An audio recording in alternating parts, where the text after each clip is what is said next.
¿Autorizan la grabación de esta sesión? Sí, señor, sí, profe. Vale. Sí, Entonces, señor. siendo nuestra... Señor, Yuri, ¿prendiste el micrófono? Sí, señor. Vale. Muchísimas gracias a los dos.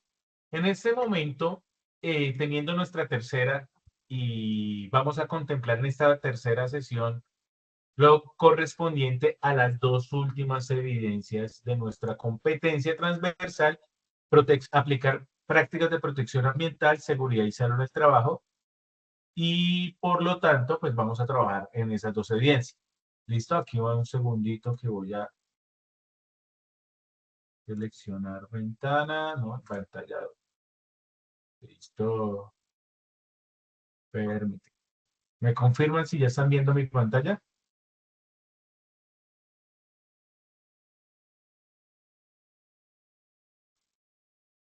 Sí, señor, sí, profe. Listo, perfecto. Nosotros pues estamos en nuestra guía de aprendizaje número 11 y vamos a trabajar estas dos últimas evidencias, actividades con sus correspondientes evidencias. La 220.601.501, actividad 3, que como evidencia vamos a entregar un mapa mental respecto a los planes y acciones establecidos en medio ambiente y seguridad y salud en el trabajo, y asimismo un video expositivo para la actividad 4 sobre oportunidades de mejora y seguridad y salud en el trabajo. ¿Listo? Pero para trabajar en ello, vamos a leer qué nos dice la guía. Entonces acá vamos a trabajar, cerrado, y nos dicen acá la 3.3, 3.2.3, que lo que vamos a hacer en esta actividad es plantear acciones para orientar al equipo de trabajo en los planes y programas ambientales y de seguridad y salud del trabajo de acuerdo con el área de desempeño. Esta actividad se centra, como lo decíamos, en plantear acciones para orientar al equipo de trabajo en los planes o programas ambientales y de seguridad y salud del trabajo. Con ello, se espera realizar el seguimiento y el acompañamiento a desarrollos de los mismos. De esta forma, se participa en la implementación de acciones coordinadas para el monitoreo de planes, programas ambientales y de seguridad y salud del trabajo, según su área de desempeño. Por lo tanto, ¿qué vamos a tener en cuenta? En nuestro material de formación vamos a tener en cuenta el documento que se llama Legislación en Medio Ambiente, Seguridad y Salud en el Trabajo, para luego elaborar un mapa mental. ¿Listo? Entonces, teniendo en cuenta eso, yo ya tengo acá abierto mi material de formación de Legislación en Medio Ambiente, Seguridad y Salud en el Trabajo. ¿Qué vamos a hacer con ello? Como lo mencionaba en la primera sesión, este documento está dividido en este momento en tres partes. La primera vamos a hablar de legislación a nivel general y en lo cual vamos a entender cómo funciona, entre comillas, porque no es una clase de derecho, de entender la legislación en total, pero sí vamos a hacer un bosquejo, una introducción a cómo funciona la legislación en seguridad y salud en el trabajo. Luego hablamos sobre los planes y acciones en seguridad y salud en el trabajo, planes, acciones, programas establecidos en seguridad y salud en el trabajo, basados o derivados de la legislación, y asimismo planes, programas y acciones derivados de la legislación en tema ambiental. ¿Listo? Partiendo de ello, con lo que vamos a ver el día de hoy, se elabora un mapa mental. Y luego viene la otra evidencia que vamos a trabajar, pero ya son propuestas de cada uno de nosotros, pero ya vamos a hablar de ello en su momento. ¿Listos? Entonces, para ello, vamos a empezar en entender qué es la legislación en medio ambiente, seguridad y salud en el trabajo. Entonces nos dice, los requisitos legales en seguridad y salud en el trabajo contienen información que permita a la organización reconocer los aspectos básicos para dar cumplimiento en este aspecto. De la misma forma, existen requerimientos legales específicos teniendo en cuenta la actividad económica de la empresa y las actividades que allí se desarrollan. ¿Qué es lo que quiere decir esto? La ley es una sola para todos, ¿sí? Entonces, hay leyes que nos aplican a todos. Ahorita vamos a ver qué es una ley, a grosso modo.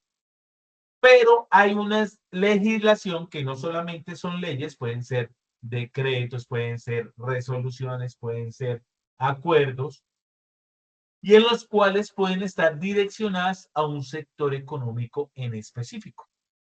Entonces, puede haber un decreto específico para el sector transporte, puede haber un decreto específico para el sector agropecuario, puede haber decretos específicos para el sector de la industria manufacturera, etcétera, etcétera. Pero también hay legislación transversal que le aplica sí o sí a todas las empresas, independientemente de su naturaleza. Teniendo en cuenta de ello, pues lo primero que debemos entender es cómo es la estructura legislativa en Colombia. La estructura legislativa en Colombia se basa en una pirámide que se llama la pirámide keynesiana, en donde en la cima, en la cúspide, siempre va a estar o nada puede estar por encima de la Constitución Nacional.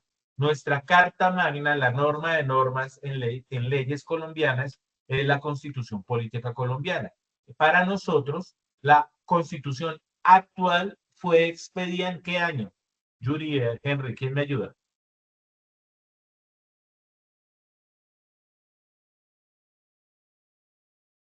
¿En qué año está es la Constitución?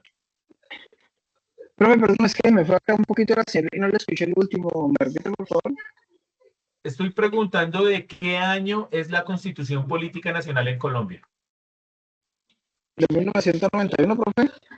Correcto, Rey, perfecto. Nuestra Constitución es de 1991.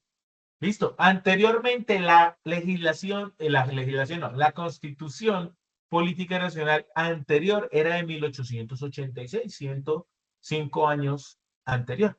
La actual, la vigente, es del año 1991. Hasta que un gobierno le aprueben en el Congreso, no sé cómo será, la famosa constituyente para elaborar una o actualizar la Constitución Nacional. Pero esa es la que tenemos. Luego, en un siguiente escalón están las leyes. Luego de las leyes están los decretos. Luego en otro escalón están las resoluciones y en un escalón, en un quinto escalón, estarían las circulares, mandatos, acuerdos, entre otros. Pero vamos a ver de qué se trata cada uno, a grosso modo. Entonces, la Constitución Política Nacional, en este caso la colombiana, es la norma de normas por lo que se encuentra en la cúspide de la pirámide. Nada, ninguna legislación puede decir algo que vaya en contravía de la Constitución Política. Ahora, las leyes. ¿Qué son las leyes? Son normas o reglas que nos dicen cuál es la forma en que debemos comportarnos o actuar en la sociedad. Las leyes nos dicen lo que es permitido y lo que está prohibido hacer, en nuestro caso, en Colombia. ¿Qué es un decreto? Es un acto administrativo expedido en la mayoría de ocasiones para situaciones de urgente necesidad, dado por el Poder Ejecutivo. Generalmente posee un contenido normativo reglamentario, por lo que su rango es jerárquicamente inferior a las leyes.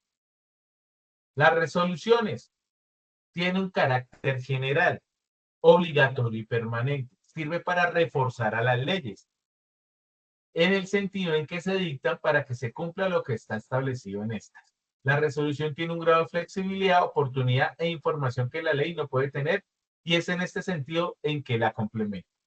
Entonces ahí me explico. La ley es algo muy general, muy que se va a aplicar, o sea, es qué se debe hacer o qué se puede hacer y qué no se puede hacer.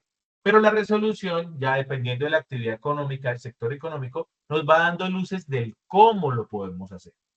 Basados en qué actores, cuando hablo de qué actores es qué entidades gubernamentales públicas, qué entidades privadas, en este caso las empresas, y cuáles son los demás actores, trabajadores, empleadores, entre otras cosas. ¿Listo? Y en el quinto escalón hablábamos de la circular, que es un aviso dirigido a personas o instituciones para darles conocimiento de alguna determinación relacionada con la acción gubernamental. Los primeros 4 escalones normalmente vienen de orden nacional, se aplican para todo el territorio colombiano y todo lo que esté bajo la legislación colombiana. Y las circulares pueden ser de orden nacional, claro está, pero también, o lo que vemos más comúnmente, es de orden regional, gobernaciones, expedido por las gobernaciones, o en algunos casos las alcaldías municipales. ¿Listo? Acá a continuación, ¿qué vamos a hacer? Y hago la aclaración. Vamos a ver una línea del tiempo, a grosso modo, yo voy a ir nombrando otras leyes, resoluciones o decretos que pueden haber frente a la seguridad y salud del trabajo, pero también hay unas cositas por mejorar en este material de formación. Por eso los que se están presentes y los que vean la grabación van a tener clara ese aspecto. ¿Por qué? Porque mira, el primer aspecto por mejorar es que nuestra Constitución no es de 1986, es de 1991. ¿Por qué lo ponemos de primerazo? O lo primero que se coloca acá en la línea. Porque ahorita vamos a ver que hay leyes, si hablo de una línea del tiempo, pues no puedo hablar de la actualidad, luego del pasado y luego volver a la actualidad. Pero como lo dijimos en la pirámide keynesiana, en la norma de normas, en la Constitución, nada puede estar por encima, por eso la vamos a mencionar. ¿Listo? Entonces, la Constitución política, que es de 1991, establece el derecho y la protección al trabajo.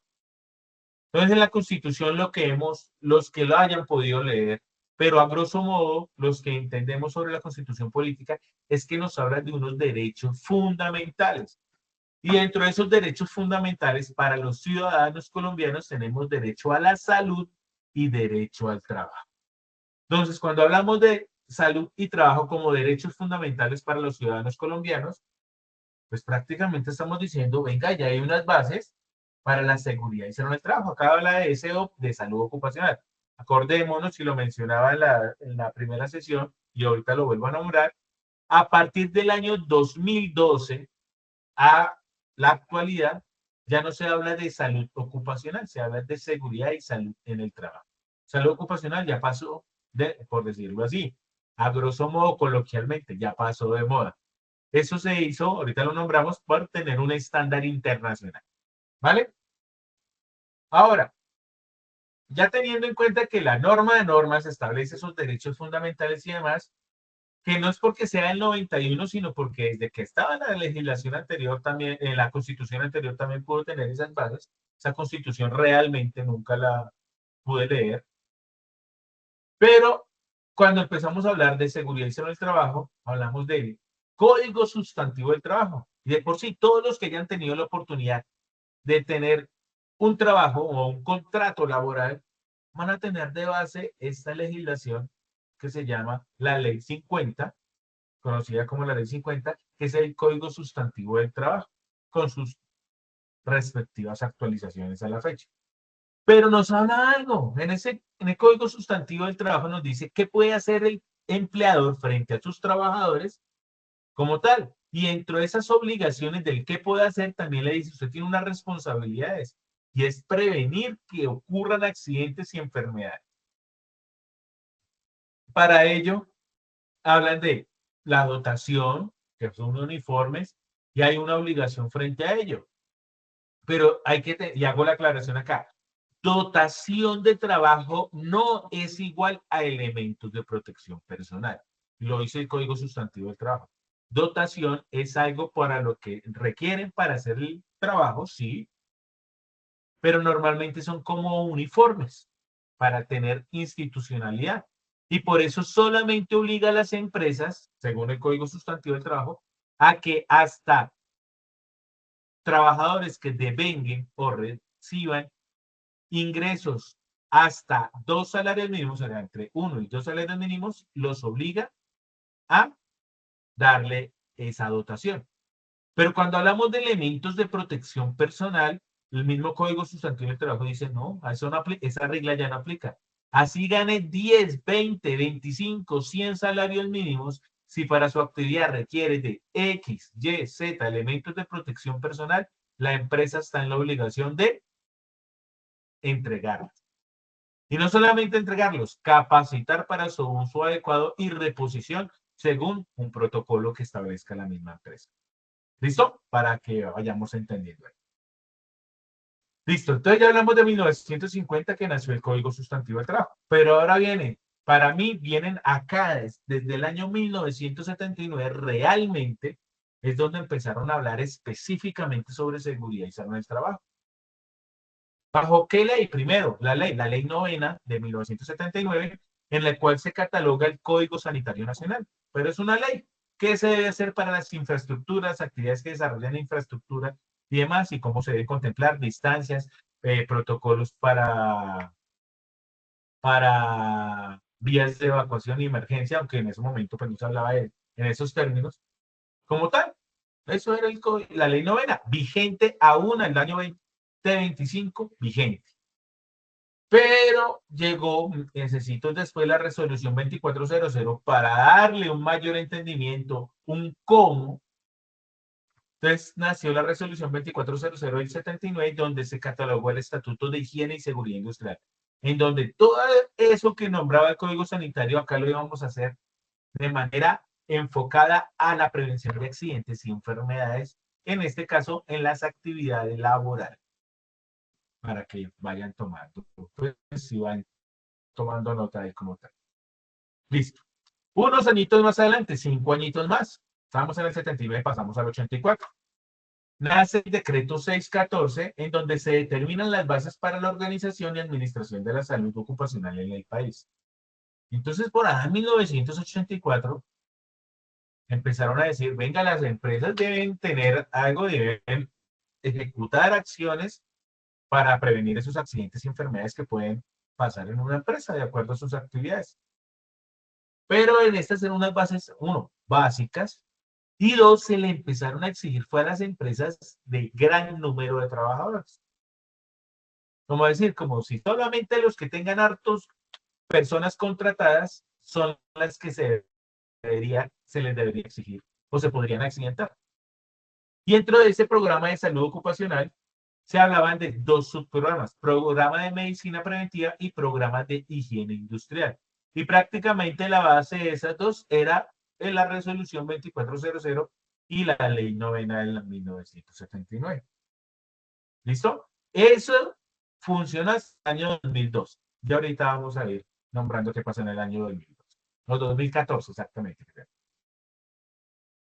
1986, 2 añitos después, la resolución 2013. Y en esa resolución se les dijo a todas las empresas, ya no las grandes, sino a todas las empresas, que deberían conformar un comité paritario en seguridad y salud del trabajo. En su momento se llamaba Comité Paritario de Salud Ocupacional. Hoy en día, el Comité Paritario de Seguridad y Salud del Trabajo. ¿Pero qué es este comité? Entonces dijeron, venga, es que ya las empresas grandes están implementando, pero necesitamos es quien haga un tema o una acción de vigilancia y control sobre esas acciones dentro de la empresa. Entonces se le dice comité porque son personas que se reúnen, paritario porque hay igual número de representantes de la empresa o del empleador y de los trabajadores. Si son dos por el empleador, hay dos por trabajadores. Si es uno, uno. Ninguno de las dos partes va a tener mayor número de trabajadores. Y pues que van a hacer vigilancia y control frente a las actividades, acciones y planes de seguridad y salud en el trabajo. ¿Listo? Esa es la función principal del comité paritario. Pasamos unos añitos más adelante, en el año 1993, y se sale la ley 100, que es una de las leyes más cuestionadas en nuestro país, pero que aún está vigente, y dos, pues prácticamente ha sido el papá en el sistema de seguridad social en Colombia. Anteriormente, antes del 93, existía lo que llamábamos el seguro social, que aplicaba todo el tema de salud, pensión. Teníamos sus dos regímenes antes de la ley 100. ¿Qué pasa con la ley 100? Ya no hablamos de solamente la de seguridad social en pensiones, seguridad social en salud, sino nació en la seguridad social en riesgos profesionales, se nombró en ese momento. Había otro capítulo que se llamaba servicios complementarios, que son los que llamamos hoy en día cajas de compensación. ¿Listos? Actualmente de esta ley 100 ya tiene unas reformas. Cuando hablamos de reformas es que hay otras de leyes, decreto ley, que modificaron lo que dice la ley. En este caso, el régimen de seguridad social en el año 2024, para el mes de julio, salió la reforma en la cual a través de un decreto se cambió el régimen de seguridad social en pensión.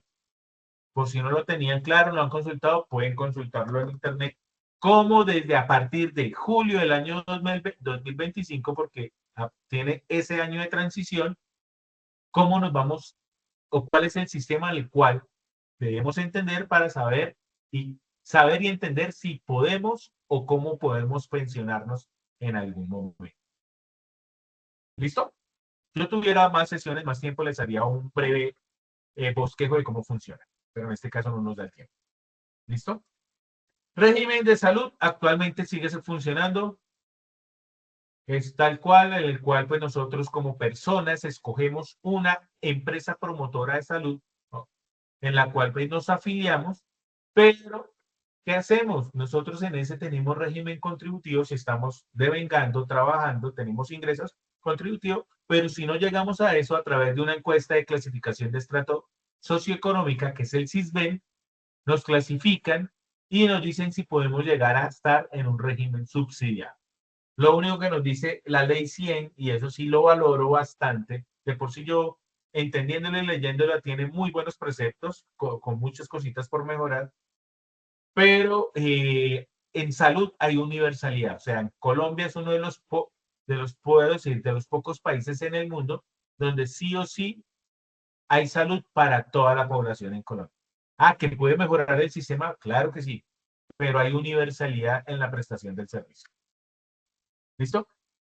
Y nació el sistema de seguridad social en riesgos laborales. Hoy día le llamo riesgos laborales porque ya no se habla de profesionales. Pero en su momento era una novedad y todavía no se sabía qué había que hacer. Y que ya miramos qué salió después para saber qué se ve. Y los servicios complementarios le dijeron a las empresas que se deberían afiliar a una caja de compensación para tener unos beneficios o servicios complementarios hacia sus trabajadores. En el año 1994, el decreto ley 1295 es el que dice, venga, si ya la ley 100 dijo que tocaba, sí o sí, toca implementar un sistema de seguridad social en riesgos laborales, con el decreto ley 1295 se organizó y se administra desde ese entonces el Sistema General de Riesgos Laborales. En ese año, bajo el decreto ley 1295, se entendieron cuáles eran los actores que deberían participar en riesgos laborales, que no era solamente el empleador ni el trabajador.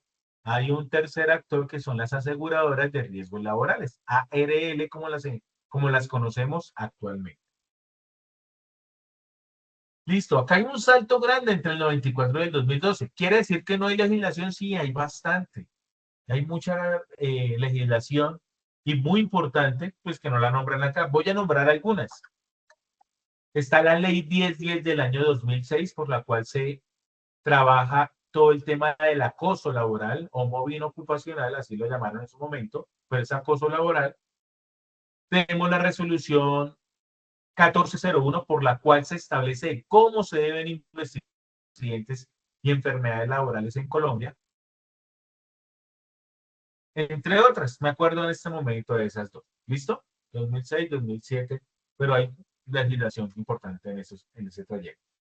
Pero ¿por qué hacen ese salto de pronto tan largo? Es porque del 94 al 2012, ese sistema general de riesgos profesionales que se llamaba en ese momento, en el 2000 se actualizó. Y no solamente se actualiza el sistema general de riesgos laborales, sino se contemplaron muchas otras cosas que teníamos vacíos en nuestro país frente a riesgos laborales, en este caso seguridad y salud en el trabajo. La ley 1562 de los 2012 modifica el sistema general de riesgos laborales y otras disposiciones. Cuando decimos otras disposiciones, nos dice, venga, es que ya no hablamos de salud ocupacional, hablamos ahora, hoy en día, es de seguridad y salud del trabajo por un estándar internacional. Dos, los sistemas de gestión que vayamos a implementar o tengamos como guía, sí o sí deben estar bajo el sistema de gestión del PHBA, del ciclo de mejora continua. Tres, se adoptan por primera vez en Colombia, no es que quisieran que no tuviéramos, pero por primera vez en una ley, en un documento legislativo, tenemos la definición de accidente de trabajo y enfermedad laboral, entre otras cositas. Le dijeron a los que no eran riesgos profesionales, sino riesgos laborales, porque en su momento hubo muchos problemas en la interpretación de la palabra profesional, porque profesional a veces lo dirigían a aquellas actividades que ejercían un profesional con un título profesional. Pero no era así, profesional es porque ejecutaban una actividad, pero entonces lo cambiaron para evitar esas interpretaciones y esos inconvenientes a laboral. ¿Listo? Luego, aquí como se adoptó la definición de enfermedad laboral, en el año 2014, el decreto 1477 dijo, listo, pues, ya vamos a hablar de enfermedad laboral. En el año 2014 nace la primer tabla de enfermedades laborales en Colombia. Y esa tabla tenía 42 enfermedades, 42, que cada vez se van actualizando. La última actualización es del año 2022, el cual ya no son 42, sino hay varios grupos de clasificación que en total vienen siendo las mismas 42, con una adicional al final que dice, y toda aquella enfermedad laboral que pueda ser contraída bajo la exposición, dice factores de riesgo, no me gusta esa palabra, sino la exposición a peligros en el ambiente laboral. Entonces, define ya son unas juntas médicas. ¿Listo? En el año 2014, súper importantísimo, ¿se acuerdan del decreto 614 del 84? Que se empezó como la organización y estructuración de los programas de seguridad y salud en el trabajo en su momento. Entonces, en el 2014, bajo el decreto 1443, se dictan las disposiciones para la implementación del Sistema General de Seguridad y Salud del Trabajo, sistemas de gestión en seguridad y salud del trabajo. ¿Qué quiere decir eso? Que desde ese momento dijeron, no, es que acá los que se accidentan no solo son se accidentan los trabajadores de las empresas grandes, se accidentan es todos los trabajadores en cualquier tipo de empresa y cualquier tamaño de empresa. Por lo tanto, el sistema de gestión debe ser aplicado a absolutamente todas las empresas o empleadores debidamente registrados, porque los que no están registrados, pues no están, entre comillas, en el radar, deben implementar un sistema de gestión bajo el ciclo PHB. Y en ese momento todas las empresas prácticamente se les explotó la cabecita porque un sistema de gestión, en su momento en el año 2014, el estándar internacional para Colombia era la OSAS 18001, un estándar americano de Estados Unidos, e implementarlo era bastante costoso y implementarlo no era tan fácil. Entonces, ahí fueron evolucionando unas cositas que ya vamos hablando ahí más adelante. Y acá hablan, dicen que la última es el decreto 1072 del año 2015, es porque en el gobierno de Juan Manuel Santos quisieron los ministerios compilar en un solo decreto único reglamentario, en este caso en el sector trabajo, bajo el 1072, se reunieron todas las normas, leyes, decretos, resoluciones vigentes para el tema. ¿Qué es lo que pasó? Que en este 1072 sí o sí absorbió el 1443. Entonces yo digo, ya no decimos que se debe implementar un sistema de gestión de seguridad y salud del trabajo basado en la ley, en el decreto 1443, sino basado en el decreto 1072, y tengo que citar algo que me parece muy largo y que todavía no me he aprendido en tantos años de experiencia, capítulo, título, artículo y demás, donde se encuentran esas disposiciones. ¿Listo? Ahora ustedes van a decir, venga, y del 2015 al 2025 no ha pasado nada. Pues ha pasado demasiado. Entonces, a grosso modo les voy a nombrar. En el año 2017, basado en el sistema de gestión, todas las empresas, independientemente de su actividad económica, independientemente de su número de trabajadores, o sea, así sea la empresa de un solo trabajador, deben implementar un sistema de gestión. Y yo les mostraba o les mencionaba el estándar internacional era la OSA 18001, y eso era casi imposible de implementar para las pequeñas y medianas empresas. Porque uno, no estaban acostumbrados a que les hayan exigido eso, y dos, porque es bastante rubro esa inversión. ¿Qué pasó entonces? En el año 7, cuando empezaron a validar, venga, sí se están implementando los sistemas de gestión, y encontraron que no se estaban implementando como se esperaba. Entonces nació una resolución llamada en su momento la 1111 del año 2017, y se establecieron los estándares mínimos del sistema de gestión de seguridad y salud en el trabajo. Esos estándares mínimos eran 60. Entonces, de un estándar internacional estamos hablando de aproximadamente más de 300 requisitos por implementar y cumplir. Ya de bajar de 300 aproximadamente a 60, uno que dice, pues, es un gran avance. Pero ¿qué pasó? En 2017, 2018, empezaron a hacer la primera evaluación porque esos estándares se implementaban a través de unas fases de implementación, y finalizando el 2018 se tenía que hacer unas evaluaciones a las empresas. ¿Qué pasó? No están implementando los 60 estándares.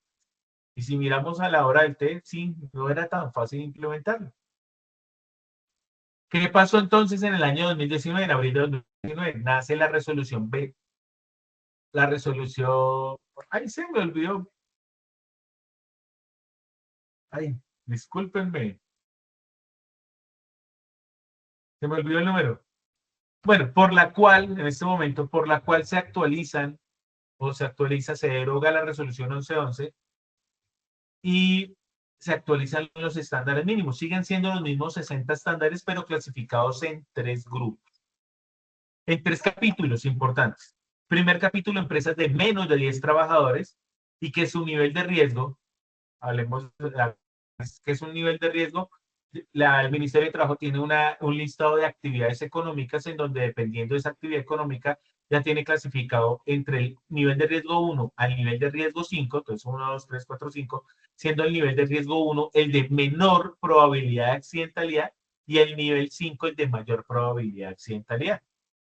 Entonces, para esas empresas entre 1 y 9 trabajadores, con riesgo 1, 2 o 3, o sea, de probabilidad pequeña, baja o mediana, de probabilidad de ocurrencia de accidentes o enfermedades, deben implementar ¿cuántos estándares? 7 estándares. Entonces, de 60 estándares de 7 para las pequeñas empresas, ya era muy factible. De por sí, esa es la resolución. Ay, se me da la 23. Ay, se me olvidó, se me olvidó. Ya la tengo. Ya me la recuerdo. Y 7 estándares. Pero en ese mismo capítulo, para que lo tengan en cuenta porque les aplica a ustedes en la gestión agroempresarial, hay algo que se llama unidades agropecuarias, unidades agrícolas. Entonces deben cumplir unos requisitos que eso ya no es como empresa formada, sino como unidades, como empresa, campesinos, agricultores que no tienen trabajadores y demás, solo tienen algunos poquitos trabajadores que le apoyan en ciertas ocasiones, ellos pueden implementar 3 estándares debidamente definidos. Pero en este momento, pues hablamos en general de 7 estándares. ¿Listo?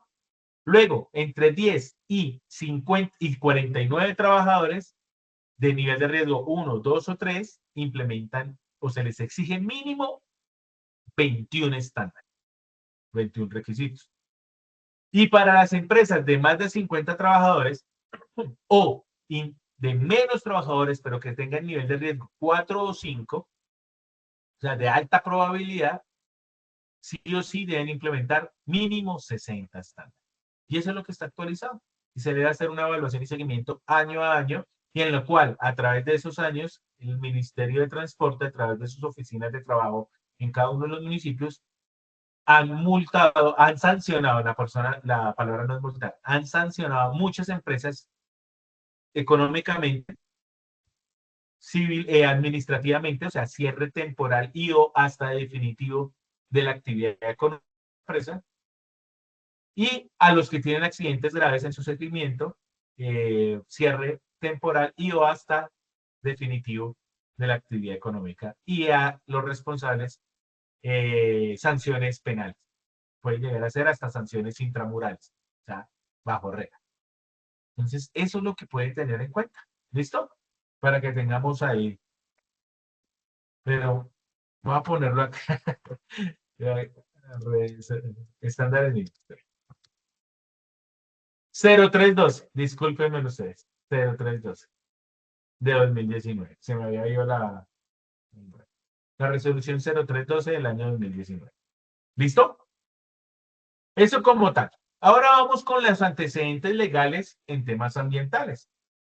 Entonces, similarmente, porque la pirámide keynesiana funciona para todas las normas o toda la legislación colombiana, pero acá en nuestro material de formación nos hablan de 3, por decirlo así, 3 escalones o 3 niveles, donde está la normativa, pero la normativa se expedía por el Congreso de la República, que viene siendo la ley, las leyes, porque la Constitución es una constituyente que no solamente sale del Ejecutivo, que es el gobierno nacional, el presidente, pero viene enunciada por allá. De por sí las leyes salen del Congreso de la República, que es el poder legislativo colombiano. Están las normativas, constituciones, actos legislativos, tenemos las leyes por el Congreso de la República, decretos legislativos que vienen de estos, los decretos y vienen expedidos por el presidente o por el ejecutivo. Tenemos decretos leyes que son prácticamente una mezcla entre ley y decreto. Tenemos decretos administrativos, decretos reglamentarios, pero también tenemos resoluciones en temas ambientales y podemos llegar a tener acuerdos o circular. No, por eso les digo en el mismo ejercicio. Listo. También debemos tener en cuenta que Colombia desde 1973, así como en seguridad y salud en el trabajo hablábamos de que, o yo les mencioné, en 1979 vienen siendo las bases con el Código Sanitario Nacional y la resolución del 2400, el Estatuto de Higiene y Seguridad Industrial. Acá en Colombia, por primera vez, expidió el Código Nacional de Recursos Naturales Renovables y de Protección del Medio Ambiente, proferido por el gobierno con la Ley 23 del año 1973. Entonces, si hablamos de cuáles son las bases en gestión ambiental en Colombia, es la Ley 23 en 1973. Asimismo, el decreto Ley 2811 del 74 incluye, o sea, complementa a esa ley en donde nos dice que tenemos derecho a un ambiente sano, a vivir en un ambiente sano. Tenemos la responsabilidad compartida entre el Estado, los gobiernos y nosotros como ciudadanos en el cuidado del medio ambiente. Tenemos la importancia en procesos de planificación del uso de recursos naturales con una visión y cuidado sobre generaciones futuras.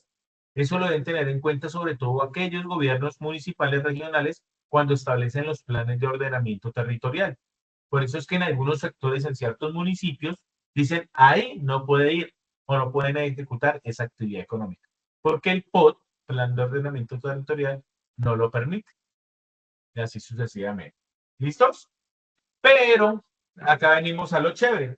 Colombia como tal no es que saque muchas resoluciones, leyes, legislación propia, sino que la mayoría, si no casi la totalidad de la legislación en medio ambiente, vienen de tratados o convenios o congresos o conferencias internacionales. Entonces, acá nos dicen, y todo eso que se adopta de esos congresos o de esas organizaciones internacionales, ¿qué hace Colombia? Lo adoptan allá porque fue un acuerdo, un compromiso y acá lo tienen que volver legislación a través de decretos y o resolución. En algunos casos leyes. ¿Listo? Pero es que la ley, por decirlo así, ya la tenemos, que es la ley 23 de 1973. ¿Listo? Entonces, por ejemplo, hay una declaración de Estocolmo en la Conferencia de Naciones Unidas sobre el medio ambiente. Entonces, acá dijeron, deben convertir el medio ambiente en un tema de relevancia a nivel internacional. Entonces, ¿qué va a hacer Colombia? Aspectos más significativos. Se emitió una declaración de 26 principios y un plan de acción de recomendaciones. Ese plan de acción de recomendaciones que lo tienen que volver legislación en Colombia porque es de obligatorio cumplimiento, porque fue un compromiso internacional. Entonces tenemos los protocolos de Montreal, el convenio de Viena, convenio de Basilea, declaración de Río, y así sucesivamente porque son varios y además Colombia, sí, muy recientemente, o sea, hacia noviembre del año anterior de 2024, fue el organizador de un congreso ambiental. Su tema principal fue la biodiversidad en el planeta. ¿Y cómo se llamaba ese convenio, esa convención? Se llamaba la COP16. No sé si la escucharon, fue en Cali, hacia noviembre. Vinieron muchos países de todo el planeta y Colombia fue el organizador, el anfitrión. ¿Listo? Entonces, de ahí, no es que Colombia diga qué tienen que hacer los demás países, no. Entre todos los países hacen unos acuerdos, dicen, interesante lo que ustedes dicen, interesante lo que ustedes dicen y demás. Tenemos unos acuerdos y concluyen en que todos firman esos convenios para que se ejecuten en cada uno de esos países. Así funciona en términos generales también, en términos generales de otros aspectos, no solo del medio ambiente, sino en demás aspectos económicos y demás. ¿Listos? ¿Preguntas hasta ahí, muchachos?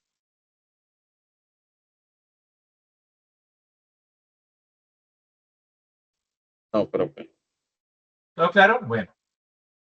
Ahora, nosotros hablamos allá de los convenios y demás, pero dijimos la carta, la norma de normas en la Constitución Política, en este caso el 91, es considerada la Constitución Verde, porque fue la Constitución de donde adoptó, pues ya teniendo la Ley 23 del 73, adoptó las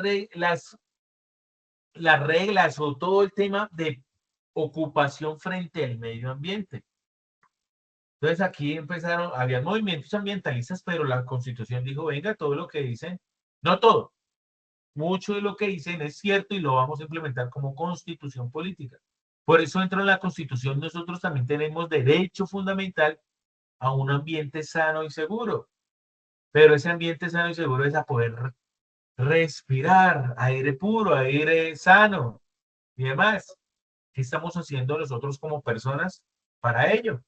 Si estamos colaborando en el tema o no estamos colaborando con el tema. ¿Listo? Y aquí, como es considerada la Constitución Verde, vamos a ver la cantidad de artículos que hablan específicamente del tema del medio ambiente, que son bastantes. ¿Sí? Entonces, ahí para que lo tengamos en cuenta. Hasta aquí este primer punto, que es la legislación, tanto en seguridad y salud del trabajo y gestión ambiental. Ahora, vamos a proseguir a la parte donde, basado en esto, en esta legislación que nombramos y en lo que tenemos actualmente en Colombia, ya las empresas tienen por defecto, no porque sí o sí tengan que implementar eso, sino por defecto, por costumbre, por experiencias y demás, son acciones, planes o programas que sí o sí deben estar implementando. Unas basadas directamente en la ley porque lo dice alguna resolución o demás, u otra por buenas prácticas y demás que ya se están estableciendo. Listo. Primero en seguridad y salud del trabajo, luego pasamos a las herramientas en medio ambiente. ¿Listos? Entonces, a seguir acá. Yo voy a ir nombrando, son varios, y vamos a clasificarlos en acciones, planes o programas. Lo primero que debemos tener en cuenta, para mí esto es una acción, porque esto es algo propio que natural de cada una de las personas, son las responsabilidades de los trabajadores. Entonces, de acuerdo a la normatividad vigente, y en este caso basado en la ley 1562 del año 2012, sí o sí, las responsabilidades de los trabajadores son las siguientes.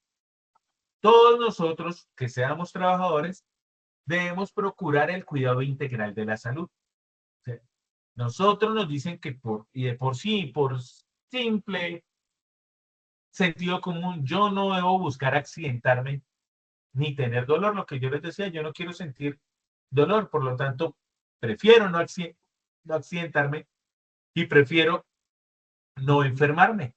Por eso debo procurar el cuidado integral de la salud. Ya cada uno de nosotros dirá, lo estoy haciendo bien, regular, 3/4. Ahí es donde vemos como responsabilidad y obligación. Para los trabajadores hacia la empresa debemos tener suministro de información clara, veraz y completa sobre nuestro estado de salud. Que no pase la de los trabajadores que dicen, ay, me voy a ir para un paseo, entonces, uy, no, jefe, estoy con dolor de estómago, no, tengo una gastroenteritis, tengo no sé qué, ta. Ahorita que está de moda la fiebre amarilla, no, tengo síntomas de fiebre amarilla, por lo tanto, no puedo ir a trabajar. ¿Eso es información clara, veraz y concisa? No. Entonces, es decirlo, cuando nos llega a pasar, porque no estamos exentos de que no nos llegue a pasar, pero que nos llegue a pasar es información clara, veraz, completa y concisa. ¿Listo? Como todo, cuando entramos a un lugar, en este caso a la empresa, a un lugar de trabajo, debemos cumplir con normas, reglamentos, instrucciones del sistema de gestión de seguridad y salud del trabajo de la empresa. Así como en nuestra casa, algunos dicen, ay, pero es que eso es tan, puro bla, bla, bla, puras cosas que hablan allá y al final no. Es como, yo les pongo el ejemplo, es como cuando entran a su casa, ustedes tienen unas reglas y el visitante pues no puede entrar con los zapatos embarrados. Claro, porque le ensucia el piso. Ah, no puede subir con zapatos al sillón, al comedor, al sillón, a la sala o entrarse a las habitaciones. Claro, porque hay unas normas. Hay algunas normas sociales comunes y hay otras normas específicas como la da la legislación y las normas, reglamentos e instrucciones dentro de la organización. Debemos informar oportunamente al empleador o contratante acerca de los peligros y riesgos latentes en nuestro sitio de trabajo. Aunque esta es una actividad que se hace como empresa, que más adelante lo vamos a ver, y ya fuimos trabajando en la evidencia 1 y en la evidencia 2 de la competencia, peligros y riesgos, si yo llego a ver o a detectar, identificar un peligro, un riesgo que no lo haya contemplado la empresa, lo debo notificar, debo dar aviso de él. Participar en actividades de capacitación y seguridad sobre el trabajo, sí o sí, eso es una norma, si aquí dice cumplir normas, reglamentos e instrucciones, ahí nos dice eso, que debemos capacitar. Y participar y contribuir en el cumplimiento de los objetivos. ¿Cuál es el objetivo principal de una empresa? No accidentarse y no enfermarse. Pero hay otros objetivos, es cumplir en pro de ellos. ¿Vale? Ahora bien, vamos a un plan. Ya hablamos de una acción que es propia de la responsabilidad de los trabajadores. Vamos a un plan de comunicación. El plan de comunicaciones, como su nombre lo dice, comunicarnos no es de una sola vía, de la empresa hacia los trabajadores. Debe haber un plan de comunicación que sea recíproco, donde podamos dar información desde la empresa empleadora hacia los trabajadores y de los trabajadores hacia la empresa. Entonces, por lo tanto, deben implementar mecanismos como facilitar las actividades, participar en las actividades que se comuniquen con relación a la seguridad y sobre el trabajo. Entonces, si yo digo que mañana vamos a hacer una capacitación sobre cómo utilizar las herramientas agrícolas y pecuarias en fincas, ¿ustedes deberían participar? ¿Qué dicen ustedes como gestores, tecnólogos en gestión agroempresarial? ¿Sí o no?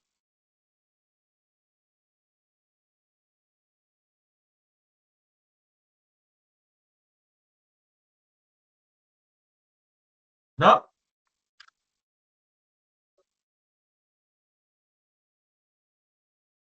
Ernei, Sí, profe, yo pensaría que sí.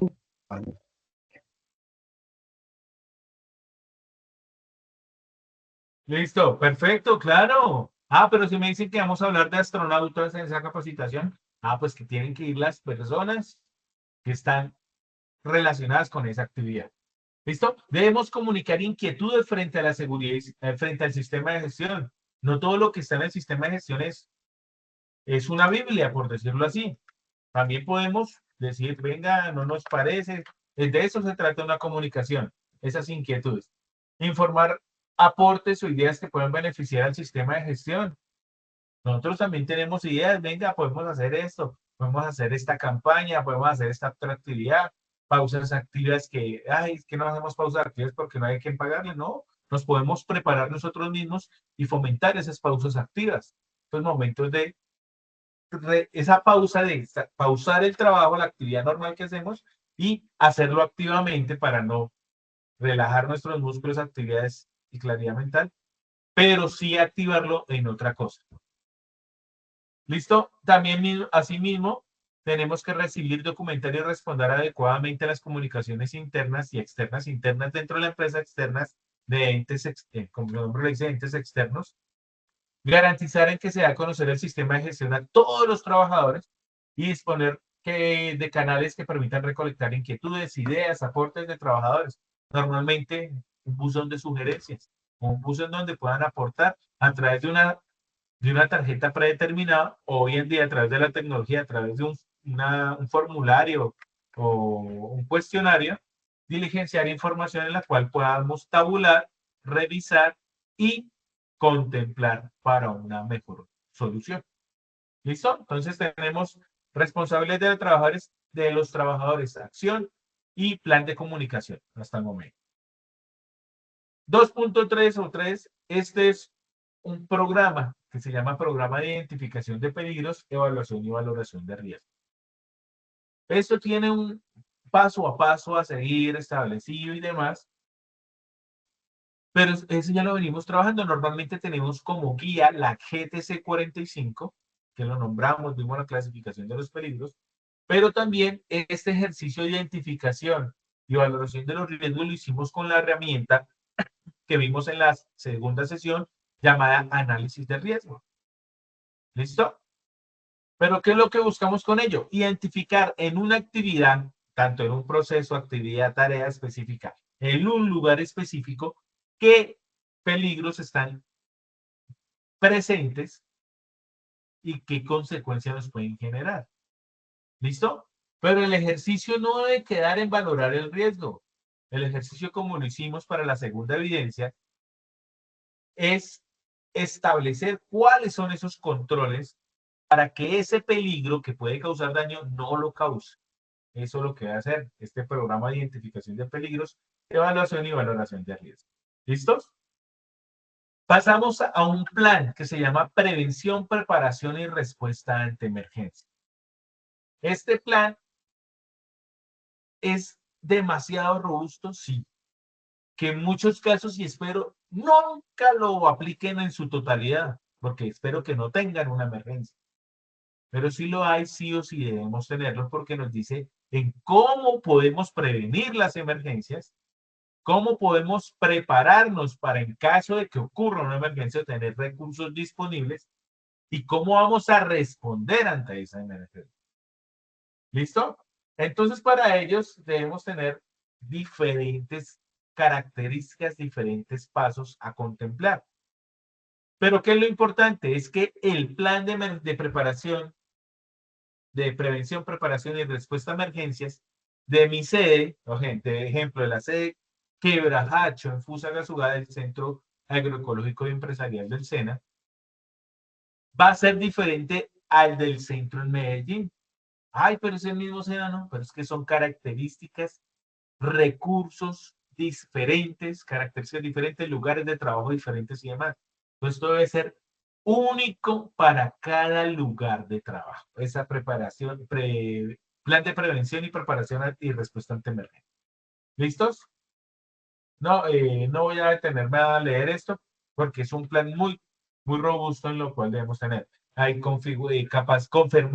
conformamos brigadas, las capacitamos, las dotamos y se enseñan muchas otras cosas. Se definen rutas de evacuación, elementos de alarma, entre otras cosas. ¿Listo? Ahora, debemos tener un plan o programa de participación en reporte de incidentes, accidentes de trabajo y enfermedades laborales. Entonces, muchas empresas tienen una filosofía que ya han venido cambiando en que, ay, eso no le pasó nada, ponga un pañito de agua tibia, vaya para la casa y mañana vuelve. Y eso no ayuda a esto. ¿Por qué? Ah, bueno, la empresa le sirve porque entre menos accidentes reporte, menos puede tener una mejor calificación ante la ARL y asimismo puede tener mejor porcentaje de reinversión, se llama eso.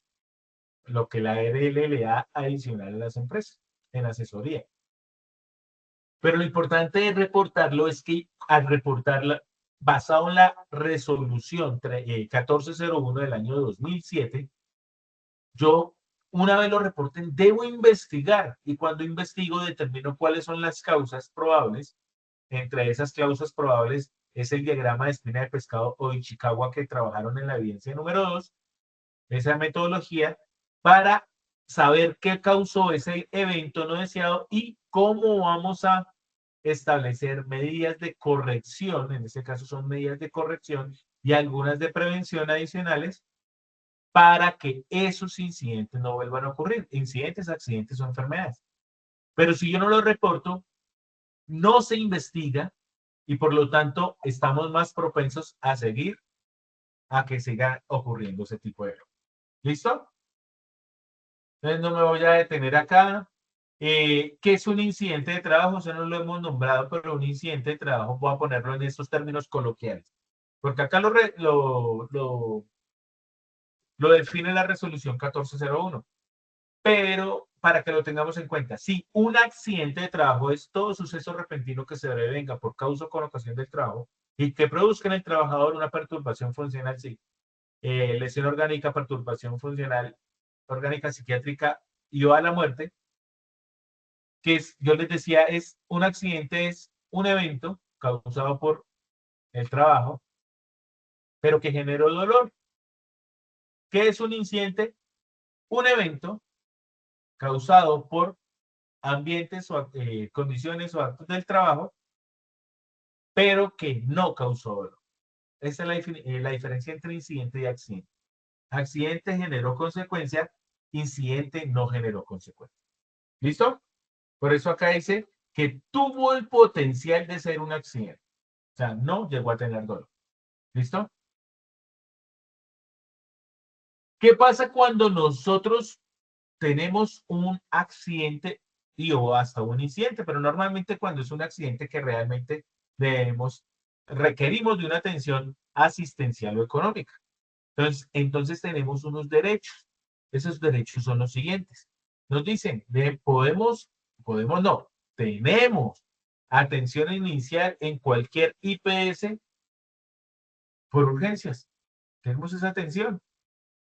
Entonces aquí les voy a comentar algo a grosso modo, es que ustedes han escuchado en las noticias que hay algunas hospitales o clínicas que a veces no atienden a ciertas personas porque o no están afiliadas a una EPS, o sea, no tienen una EPS, o a esa EPS yo no le presto el servicio.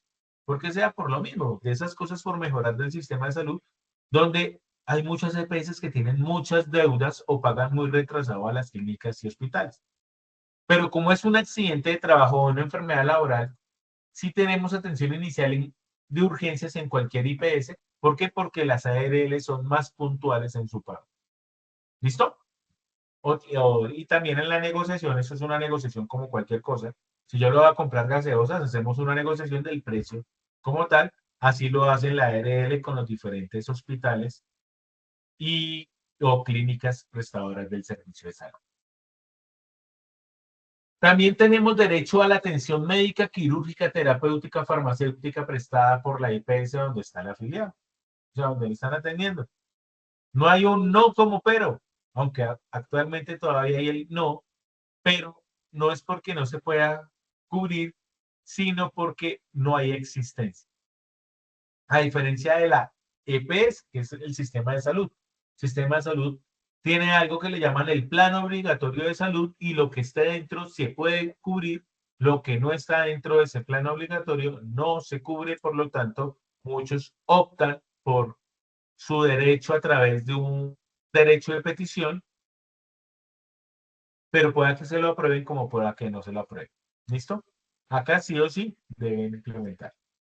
Servicio de hospitalización odontológico, diagnóstico, tratamiento y suministro de medicamentos. Uno dice, con la EPS también, sí. Rehabilitación física y profesional. Elaboración y reparación de prótesis y órtesis. Esto normalmente no está dentro del sistema general de salud. Gastos de traslado en condiciones normales y necesarias para la prestación de servicios. Entonces, si yo no tengo temas de movilidad, solicito un vehículo para que me traslade a la IPS y pues eso a través de la ARL, pero lo deben dar. Que no tenemos miles de vehículos estacionados a ver quién nos llama y tener uno disponible para cada persona, no. También hay momentos donde puede colapsar el sistema y pueden decirle no hay vehículos disponibles. Pero, dice, pues se le da la opción. Hay otras opciones cuando están muy... Uy, ¿qué pasó, Arnay? Cuando están muy álgida la comunicación entre paciente o trabajador afectado y la ARL, en algunos casos hasta le suministran el dinero o que el trabajador pague sus transportes y después le cobre a la ARL como tal. Pero eso toca confirmar. No lo va a decir, háganlo que sí o sí le pagan. No, hay que confirmarlo y que lo autorice. ¿Listo? ¿Subsidio por incapacidad temporal? Sí, pero acá el subsidio no es un subsidio, es el pago por incapacidad temporal, que es el 100% del salario por los días de incapacidad.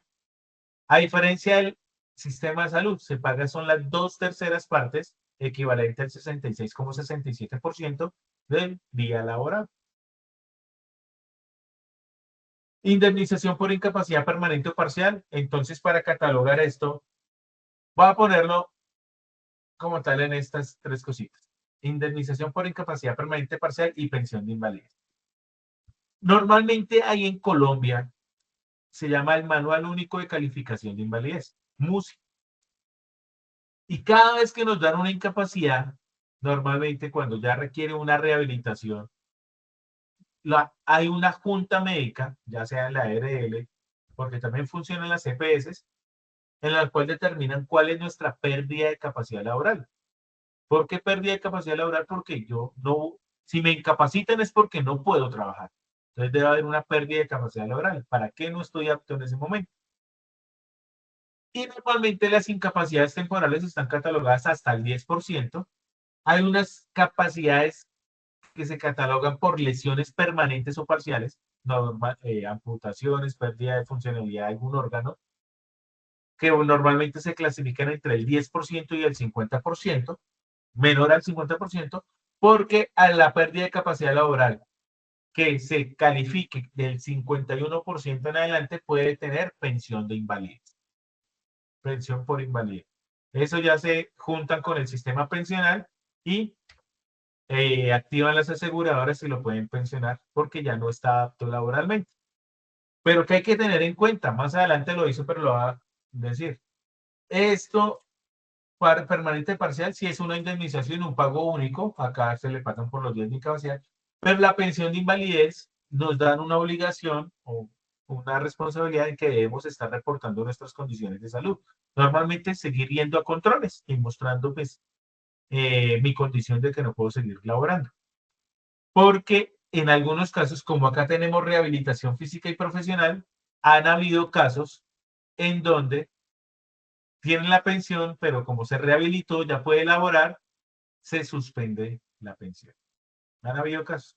Normalmente los que están catalogados entre el 50 y el 60%, porque la ARL y el sistema pensional busca no sacar plata de su bolsillo. Entonces, y busca es rehabilitarlo para que pueda seguir funcionando, pueda seguir laborando como tal. ¿Listo? Si muere, pues hay pensión por sobreviviente, hay auxilio funerario. Entonces, si ustedes tienen un seguro, a ver. Si en algún trabajador llega a fallecer y tiene un seguro exequial, cobre el seguro exequial, pero también le puede cobrar, si es por accidente de trabajo o por enfermedad laboral que fallece, se le dice a la ARL, se le pasan las facturas y se le cobra todo el tema del auxilio funerario. Hay un tope, pero normalmente con eso es un buen valor.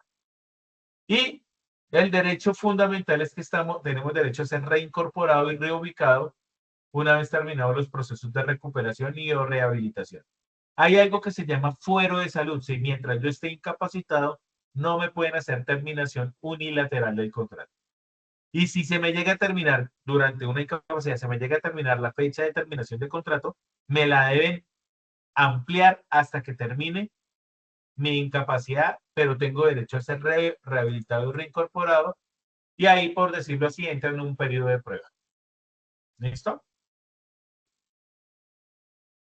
Los deberes, lo que yo les nombramos al inicio, no voy a nombrar ahí mayor cosa. Debe haber un plan de capacitación en seguridad y salud en el trabajo. Entonces, el plan de capacitación, para no leer lo que está acá, el plan de capacitación debe ser claro y conciso de acuerdo a la actividad que desarrollan los trabajadores. Por eso yo les decía, si voy a hablar de astronautas, ¿para qué voy a llevar a los tecnólogos en gestión? Pero si voy a hablar de temas de gestión agroempresarial, ¿para qué voy a traer a los astronautas? A eso es lo que me refiero. Y la capacitación no es que sea una al mes, no, son las requeridas necesarias para tener a su personal entrenado y capacitado y competente para desarrollar la actividad en su momento de manera segura. Eso es lo que debe contemplar un plan de capacitación. Los requeridos, es que algunas veces, yo siendo asesor de empresas me dicen, entonces pongamos una capacitación, una mensual. Y yo decía, luego es que la capacitación, ejemplo, en el levantamiento manual de cargas que se programó por allá para agosto, los que están ejecutando la actividad en estos meses no se pueden accidentar porque hasta agosto reciben la información. Entonces, son cosas que debemos contemplar allá. ¿Listo? Y para finalizar, como decimos, en seguridad y salud del trabajo hay un sistema de gestión que sí o sí es obligatorio cumplimiento para las empresas en Colombia, pues debe estar apoyado en el ciclo de mejora continua. Entonces, en el planear, hacer, el verificar y el actuar. ¿Listo? Entonces, planeamos las acciones, las ejecutamos, verificamos su actuación, si cumplieron o no cumplieron el objetivo, y si no cumplieron el objetivo o podemos mejorar, se realizan nuevas acciones. ¿Listo? Y eso frente a la seguridad y salud del trabajo. ¿Preguntas hasta ahí para pasar al tema ambiental? ¿O todo claro?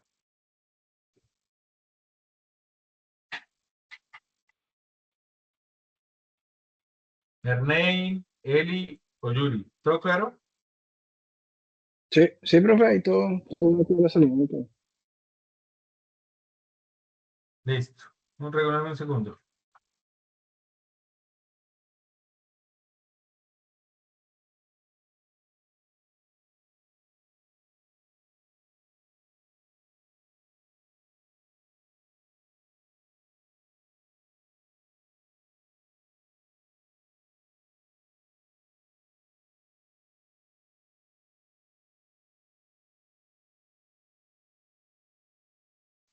Listo. En temas de gestión ambiental, tenemos acciones, planes, programas como tal.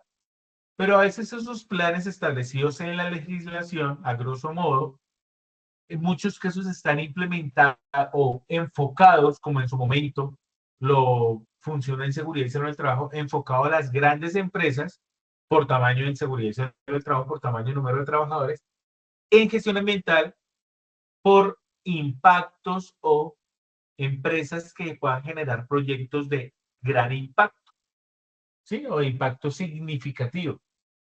Entonces, por ello, el primer plan que se establece en estas herramientas para la gestión de gestión ambiental es la evaluación del impacto ambiental.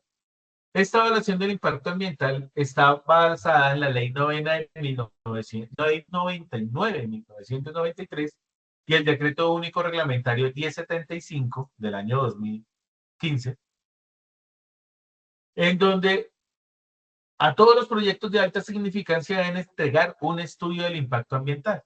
Entonces, las empresas grandes que vayan a hacer, ejemplo, minería, modificación de los recursos naturales, entre otros, deben entregar ese documento. Pero queda corto este programa de evaluación del impacto ambiental, porque ¿qué hacen las pequeñas y medianas empresas que no lleguen a tener proyectos de alta significancia ambiental? Entonces no hacen nada. No, pues no les aplicaría esta evaluación del impacto ambiental. ¿Listo? ¿Qué es el impacto ambiental? Yo lo nombraba, pero de pronto lo va a recordar. Si en seguridad y salud del trabajo hablamos de accidentes de trabajo y enfermedades laborales como eventos no deseados, en el tema ambiental no hablamos de accidentes y enfermedades, aunque se pueden enfermar los diferentes actores, se pueden accidentar los diferentes actores, pero acá hablamos es de impactos ambientales. El impacto es lo que generamos hacia el ambiente. Normalmente, en su mayoría de veces, son impactos negativos. Y como creo, si no estoy mal, les dije, un impacto negativo lo estamos haciendo en este momento cada uno de nosotros solamente por estar vivos. Es el respirar. La acción de respirar genera un impacto en el ambiente. ¿Por qué? Porque yo tomo el aire que está en el ambiente, tomo oxígeno y ¿qué exhalo? Dióxido de carbono. Ahí estamos contaminando. Ah, ¿qué va a hacer? Ah, hay unos sistemas ecosistémicos, lo nombramos en la primera sesión, en donde hay unos ciclos que si yo mantengo la naturaleza, la flora, y estoy viviendo en un lugar con mucha flora, con mucha vegetación, normalmente decimos los árboles, ellos cumplen esa función de compensar, porque ellos reciben el dióxido de carbono y emiten nuevamente al aire del ambiente el oxígeno. Pero ¿qué hacemos en muchas ciudades que llamamos industrializadas, cosmopolitan? Sí, no me acuerdo qué otro sinónimo nombrar. Quizás estamos desplazando la flora. Ya no tenemos ni flora ni fauna en muchas de nuestras ciudades. Somos ciudades de cemento. Y eso genera un altísimo impacto ambiental porque no está ese ciclo que vuelva a generar eso. Y por lo tanto, porque han escuchado que hay muchas ciudades en el mundo, y acá en Colombia, que se inundan, muchas ciudades donde llueve diferente, hay, en México se consideran lluvias ácidas, entre otros. Entonces, eso también debemos tenerlo en cuenta porque estamos generando un impacto ambiental. Este programa de evaluación del impacto ambiental para proyectos de alta significancia. ¿Listo? Este documento debe contemplar objetivos, beneficios y principios, porque deben justificar qué beneficios trae impactar el medio ambiente. Porque no trae ningún beneficio, pues normalmente la entidad que vaya a autorizar ese proyecto no le va a decir, no, yo le voy a autorizar y que todo sea negativo, debe tener algo positivo, así sea para la sociedad, la comunidad, las regalías, porque normalmente son regalías, entonces frente a ello. ¿Listo? Ahora vamos a ir a un tema que es un poco más puntual. Acciones de prevención, mitigación, corrección y o compensación ambiental. Eso es lo que normalmente, seamos personas, nos deberían exigir, pero normalmente se lo exigen a las empresas. ¿Por qué? Porque sí o sí dijimos, vamos a generar un impacto pequeño, mediano, regular o muy alto. Pero ¿qué es lo que buscamos? ¿Qué es lo que buscamos? Que implementemos acciones de prevención. Esas acciones de prevención buscan evitar generar impacto. Entonces, cero nivel de impacto. O sea, no generamos nada de impacto en el ambiente. Entonces, prevenimos. Ah, como no puedo prevenir, entonces tenemos acciones de mitigación. Entonces, mitigamos. Sí vamos a generar un impacto, pero que sea lo menor posible. Afectemos lo menor posible al ambiente.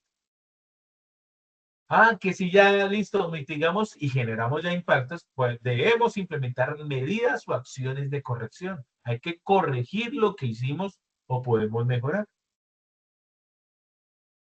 Y por último, estas se han visto muy a menudo y hasta en empresas, por decir que a veces no catalogamos empresas, pero son empresas que son los conjuntos residenciales, condominios y demás, y las mismas empresas también lo hacen, les exigen, son medidas de compensación. Venga, ¿cómo van a compensar al medio ambiente con el daño o el impacto que están generando? Para resarcir esos efectos negativos que se generan. Entonces, pongo un ejemplo porque nos pasó en la unidad residencial donde yo vivo. Tenían por función, cumplieron su ciclo 2 palmeras que estaban dentro del conjunto. Su acción es, hasta por seguridad, tocaba talarlas, pero como hay una entidad territorial, normalmente las comisiones de regulación no, la Corporación Regional Autónoma de las CRA, no, Corporación Autónoma Regional, la CAR, en Cundinamarca, esas corporaciones en diferentes departamentos o regiones, pues ponen otro nombre. Dice, listo, le autorizamos eso, pero ¿cuál es la medida de compensación? Ah, deben sembrar X cantidad por cada especie que vayan a talar, vayan a afectar, deben sembrar X cantidad de esta u otra especie. ¿Para qué? Para resarcir, compensar el medio ambiente. Así deben hacer las empresas, por eso en las empresas, algunas empresas dicen, vamos a hacer una campaña de siembra de árboles. Ahí están haciendo medidas de compensación como tal. Todo eso sirve dentro del sistema de gestión ambiental. ¿Listo? Ahora también debemos tener un plan de producción más limpia. ¿Qué es un plan de producción más limpia? Pues no consumir, no generar, no afectar tanto. Eso es lo que buscamos, pues una aplicación continua de una estrategia ambiental preventiva integrada por procesos, productos y servicios para aumentar la eficiencia global y reducir los riesgos para los seres humanos y el medio ambiente. Eso es lo que buscamos, debemos tener un plan de producir más limpio. Debemos, en nuestra casa, veámoslo como una empresa, debemos tener un plan para consumir lo menos posible, más que consumir para generar menor cantidad de residuos sólidos, líquidos y o gaseosos.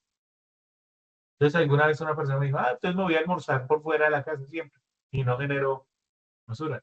Depende, porque sí está generando la basura, pero lo está generando en otro lado. Pero es lo que debemos mirar y evaluar qué es lo que vamos a hacer como tal. ¿Listo?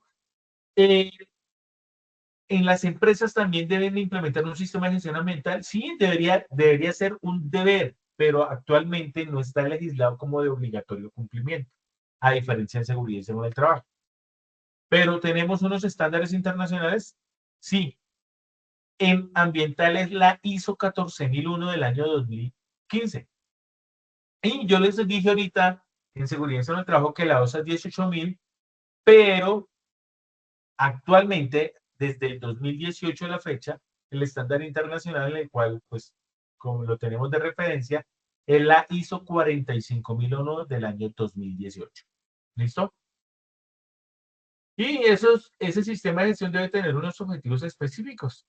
Entonces, identificar y controlar aspectos, impactos, lograr la política ambiental, definir principios y responsabilidades, establecer metas ambientales a corto, mediano y largo plazo, equilibrar costos y beneficios, porque implementar esto no es, eso requiere gran recurso, pero también equilibrarlo. Designar recursos y responsabilidades, definir, documentar tareas, responsabilidades, competencias y procedimientos. Eso es lo que hace un sistema de gestión. Pero ¿basados en qué? ¿En qué programas podemos implementar dentro de ese sistema de gestión? Eli, dale. Hola, instructor, buenas noches, ¿cómo está? Y compañeros, una preguntita, instructor, sobre el tema de compensación de medioambiental. Ejemplo, un conjunto residencial que tumba, ejemplo, 100 árboles, ¿sí? En la norma no exige o no está estipulado cuántos árboles deben compensar a lo que terminen de construir el conjunto residencial por el tema del impacto medioambiental. No tiene un dato exacto, pero sí hay unas medidas de acuerdo a la especie y el impacto que está generando. Por eso las corporaciones autónomas regionales, en Cundinamarca, la CAR, los que están en el Magdalena Medio se llama Corporare, en los llanos orientales Corpo Orinoquía. A ellos es que debemos de remitirle, se va a hacer esto, y ellos son los que emiten cuál es la compensación que se debe hacer. En cantidad, porque todo depende también de la especie y el impacto que se vaya a generar en el sitio o lugar donde se está haciendo esa afectación. ¿Listo? No hay un dato, ay, que entonces instalaron un árbol y ya siembran 5. No, no es tan así, porque también hay unos temas adicionales que ya específicamente los profesionales en ambientales, dependiendo de la zona geográfica, la afectación, el plan de ordenamiento territorial, también evalúan todo eso. ¿Listo? Listo, instructor, muchas gracias. Vale. Listo. Entonces, ¿qué programas podemos tener dentro del sistema de gestión ambiental? Ustedes van a decir, uy, muchas cosas, ¿no? Son cosas, pero no, son cosas que normalmente hacemos. Entonces, un programa de uso, de ahorro y uso eficiente de la energía. ¿A cuántos de nosotros, y por comerciales, propagandas, videos nos dicen, apague la luz y no los va a utilizar, desconecte los cargadores de los celulares, entre otras cosas, no tenga tantas cosas prendidas? Eso en una empresa lo deben hacer, claro. De por sí hasta implementan eh, obturadores de movimiento para la luz. O sea, si no detectan movimiento, se apagan las luces. Entonces, hacen parte de los programas de ahorro y uso eficiente de la energía. Ahora, programa de ahorro y uso eficiente del agua. Actualmente, porque actualmente desde hace más de un año, en el centro del país, hablo de Bogotá y Cundinamarca, estamos en racionamiento. ¿Por qué? Porque no hay agua en los embalses o en las represas donde se toma el agua para el acueducto. Entonces, las empresas que tienen, pues, hacer puntos específicos para el uso de ahorro y uso del agua. Aparte de que entre todo lo que hagamos ambientalmente, normalmente nos va a beneficiar el bolsillo. No lo pensemos como empresa, pensémoslo en nuestros hogares. Nuestro hogar es una empresa en temas ambientales. ¿Listo? Entonces, programa de gestión integral de residuos sólidos, ordinarios y peligrosos. Los ordinarios normalmente, legalmente en Colombia tenemos dos. Mínimo nos exigen que clasifiquemos en color verde, en color negro, los no aprovechables, los que sean para relleno sanitario, y en blanco los residuos aprovechables, que les llamamos reciclables. No, no todos los que están en blanco son aprovechables, son reciclables, digo, pero son aprovechables. ¿Listo? Ahora, también hay uno que nos dicen, está el color verde dentro de la misma legislación, que son para los residuos orgánicos aprovechables. ¿Listo? Residuos peligrosos, color rojo. Normalmente lo relacionamos mucho con el tema biológico en los hospitales y demás, pero en nuestros hogares también tenemos residuos peligrosos, como son las tintas de los esferos, marcadores, los celulares, las pilas de celulares, todos son residuos peligrosos y deberían ir en una disposición de color rojo. ¿Listo? También debemos tener, en este caso, normalmente como empresas, un programa de control de contaminación tanto de vertimientos, o sea, vertimientos líquidos, emisiones, gases y el ruido. El ruido también se considera un impacto ambiental. ¿Sí? Programas de formación y capacitación, programas de auditoría, de emisiones del aire y reducción de la contaminación atmosférica, ahorro y optimización de otros recursos, ya hablamos de energía y agua, pues aquí serían otros recursos, programa de orden y aseo, cuando está ordenado y aseado nuestros lugares por los cuales, por donde hacemos nuestras actividades cotidianas, normalmente nos va a rendir más y vamos a tener menos inconvenientes. Un programa de fauna y flora, dependiendo del lugar y demás, debemos apoyar y no destruir. Programas de revegetación, de gestión social, entre otros. ¿Listo? Entonces tenemos una cantidad de programas como tal que podemos implementar. Y tenemos buenas prácticas ambientales. ¿Qué son buenas prácticas? De pronto no dentro de un programa y ya llevándolo más a nuestros hogares, a nuestras acciones, que son acciones específicas o acciones encaminadas al ahorro del agua, al consumo racional de energía, a la reducción de necesidades de material, o sea, consumir menos, criterios de sostenibilidad en compra de bienes y servicios, o sea, no comprarle a la marca que tenga la mejor marca, la mejor propaganda y demás, sino a la que sea, ojalá, sostenible con el medio ambiente. Entonces, en ese caso, cuando ustedes llegan a comprar resmas de papel, ojalá podamos comprar resma de papel reciclado y no la que viene en hoja blanca, por decirlo así, en un tratamiento virgen. Producción más limpia de bienes y servicios, almacenamiento adecuado por pérdida de recursos, entre otros. Entonces, si ustedes van a ver, son cosas que podemos hacer, algunas de fácil o sencillo cumplimiento que podemos hacer no solo en las empresas, sino en nuestros hogares. Y también hay un ciclo o un plan de mejora continua en ambiente.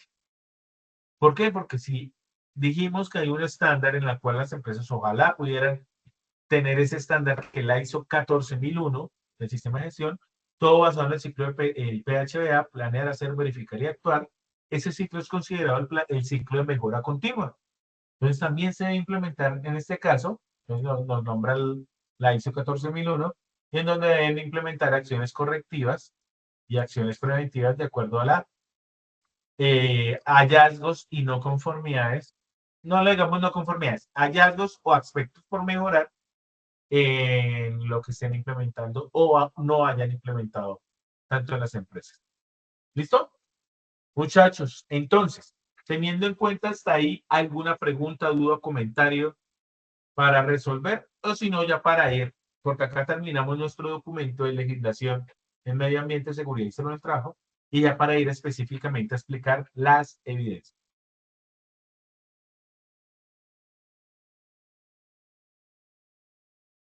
Profe, en mi opinión, pues todo estuvo muy claro, la información fue muy precisa y muy puntual, profe.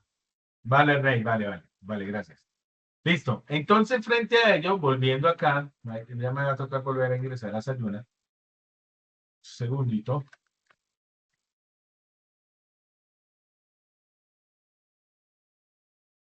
Ah, no, acá con la guía. Entonces, para la guía de la evidencia número 3, que es la que les va a aparecer ahí en Sayuna, con la GEA 11-220-601-501, actividad 3, evidencia 1, mapa mental respecto a planes y acciones establecidos en medio ambiente y seguridad y salud del trabajo. ¿Qué vamos a hacer?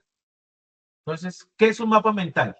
Creo que ya ustedes en las diferentes evidencias han trabajado un mapa mental, pero un mapa mental es algo gráfico en donde a través de conectores, flechitas, líneas, ramales, que lo llamamos también, vamos interconectando ideas y acá la idea principal son planes, acciones y programas en seguridad y salud en el trabajo y medio ambiente. Pero entonces vamos a desglosar eso a partir de la legislación y planes, acciones y programas que se pueden establecer tanto en medio ambiente como en seguridad y salud del trabajo. Eso es lo que vamos a hacer. Ya vimos el material, tienen el material de formación y podemos implementar ese mapa mental. ¿Listo? Acá una recomendación para que quede acá en la sala y los que vayan a ver la grabación. No vayan a cometer el error, porque ya me pasó, de que algunos por facilidad van y consultan mapa mental respecto a planes establecidos en el medio ambiente y van a encontrar muchísimos en internet. Pero asimismo, en la validación que yo realizo, los encuentro y me toca anular. Y ya un proceso como tal. Entonces, háganlo, el material lo tenemos. No tenemos que inventar nada y lo hacen a medida. Acá, como ya estaba ingresando, no ingresó. Ahí en la actividad, si ustedes entran y les dan clic para cargar la evidencia, antes de darle enviar evidencia, hay un anexo. En el anexo explican cómo, una guía de cómo pueden elaborar un mapa mental. Normalmente nos dice el mapa mental puede estar apoyado en colores, con imágenes de apoyo, para dar entendimiento mayor, mejor lectura a la persona que lo esté leyendo, y normalmente se lee en sentido de las manecillas del reloj, para que lo vayan teniendo en cuenta. ¿Listo? No ha querido entrar. Eso para la evidencia del mapa mental. Ahora, para la evidencia de la actividad 4, que es plantear propuestas para favorecer la cultura ambiental responsable y desarrollo sustentable y el autocuidado de acuerdo con el contexto productivo y social, ¿qué vamos a hacer? Acá, como evidencia, debemos entregar un video expositivo. Yo lo que quiero, más que un video expositivo, porque algunos los han hecho muy bien, y además, porque pueden tener una presentación e irla exponiendo, y porque van a cargar un video en YouTube, porque acá nos dice, deben cargarlo en YouTube, y lo que nos van a mandar es ayuda, el link de YouTube, para poderlo visualizar. Yo lo que quiero es que ojalá esas oportunidades de mejora, que son 10, acá lo dice, son 10 oportunidades de mejora, lo hagamos en un contexto real. Ese contexto real puede ser 3. Uno, puede ser en su hogar, o puede ser en su lugar de trabajo, o puede ser en su localidad, unidad residencial, conjunto cerrado o barrio, o sea, en su comunidad. ¿Qué hacemos en esos 3? Entonces, uno de esos 3, escogemos uno, voy a escoger ejemplo, conjunto residencial, mi conjunto cerrado. Entonces, yo veo necesidades. Entonces, como es mi conjunto o el lugar de trabajo, o mi hogar, donde vivo, tengo la posibilidad de ir a grabar esas necesidades. Y de acuerdo a esas necesidades voy a plantear no solo una necesidad, podemos tener varias. En total mínimo vamos a proponer 10 oportunidades de mejora. Entonces, mira, acá no hay unos contenedores de separación de residuos. Entonces deberíamos implementar como propuesta para el conjunto, deberíamos implementar los diferentes contenedores contemplando pues la legislación o el código de colores para la clasificación de residuos sólidos. ¿Qué es importante en el video? Que el aprendiz debe aparecer, porque es la única forma de validar que lo hicieron ustedes. ¿Listo? Debe ser creativo, dinámico e innovador. Me lo dice ahí. Algunos han sido bastante como leer las diapositivas y demás. No es que esté mal, pero el que está viendo el video, pues, no a menos, no queda mayor información, y entonces hacerlo de esa manera. Y como les decía usted, acompañado de imágenes reales, son escenarios reales. Entonces no vayan no vayan a cometer el error que me pasó. Que ahorita ya hay inteligencia artificial que elabora videos. Ustedes le entregan unos parámetros, un texto, y ya elaboran un video, y hasta lindo, hermosos esos videos. Pero uno se da cuenta que es por inteligencia artificial. Y acá, 1, debe aparecer el aprendiz. 2, deben ser apoyados, acompañados de imágenes reales, de escenarios donde ustedes están, no inventados. ¿Listo? Como tal. Esas serían las 2 evidencias que vamos a entregar. Listo. ¿Preguntas hasta ahí? Yo sé que Arnay se tuvo que retirar un momento. Bueno, se salió un momentico de la sala y volvió, pero no sé si hayan preguntas hasta ahí.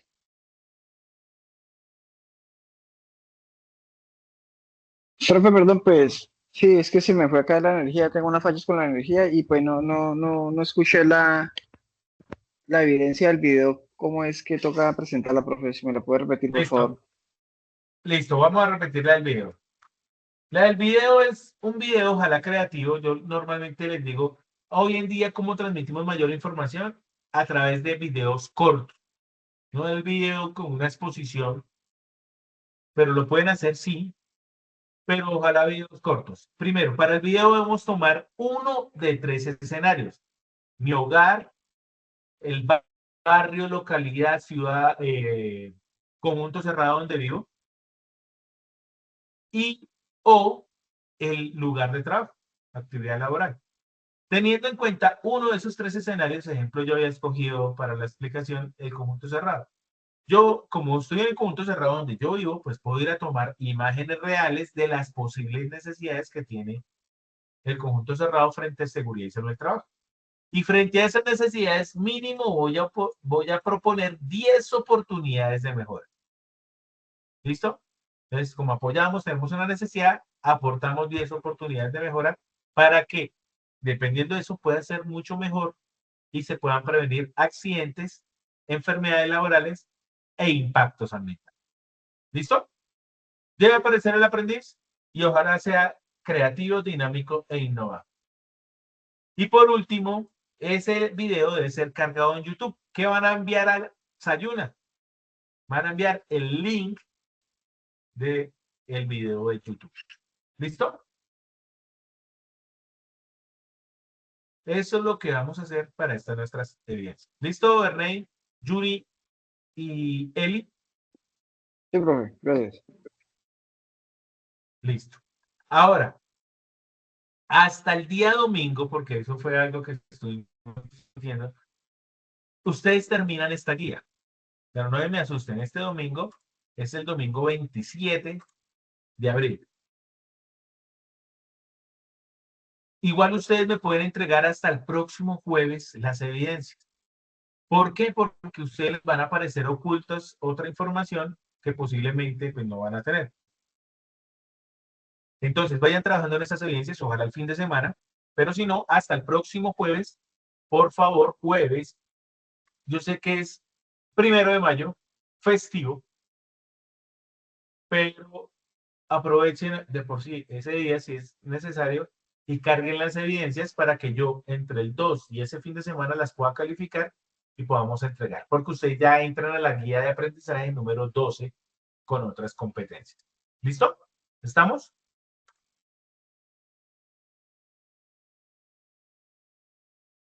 Sí, profe. Bien, bien, claro. Muchas gracias.